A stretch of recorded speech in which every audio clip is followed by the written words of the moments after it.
So starting the test drive in this MKX, very impressed by how well it still rides. Ride quality is pretty great. Still drives nice. And everything still feels luxurious.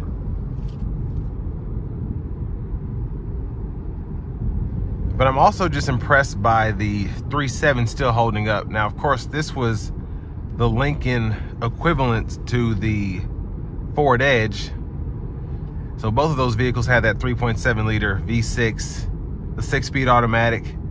And I know for a fact, my mom had a 11 Edge, and these just really, especially up to that 100,000 mile mark, have very little problems if you take care of them.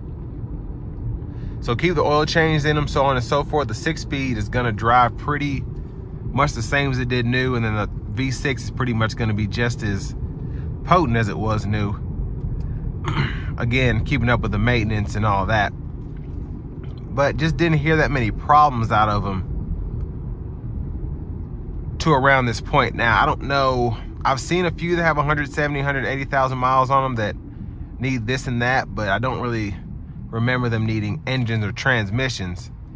But of course, with most things, as you start to age, things will go wrong. So, but I love how powerful this engine was and is.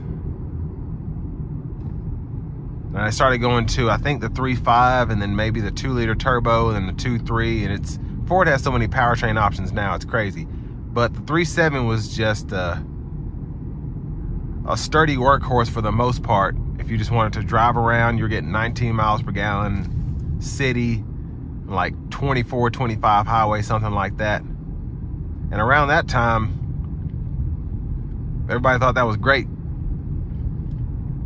But nowadays, if you're not getting 30, you're not really doing it. And even then, I did a review on the Escape with a 2-liter EcoBoost, which is crazy fast. And it's just funny how people are complaining about 32 miles per gallon.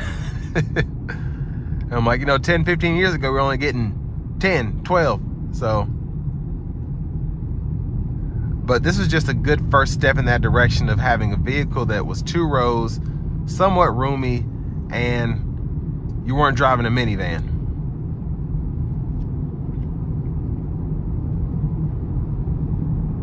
But ride quality here is still pretty nice, similar to the Edge.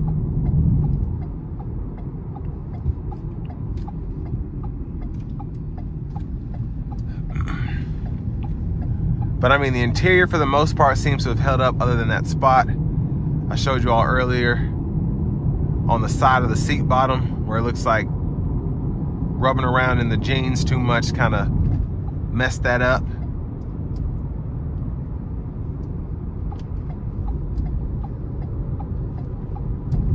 I'm gonna give it some throttle here getting on the interstate.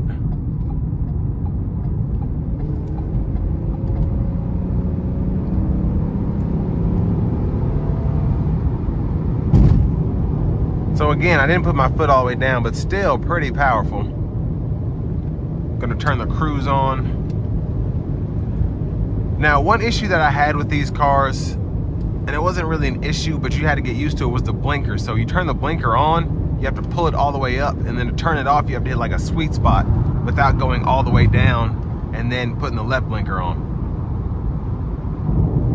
So that was kind of gimmicky in my opinion, but for the most part, it kind of made it feel fancy at the same time.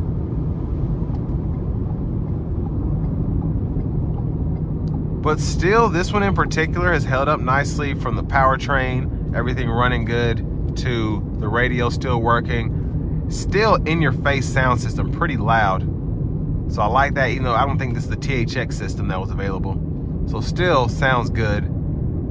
And everything just seems to be in good order here, even after a little over 10 years.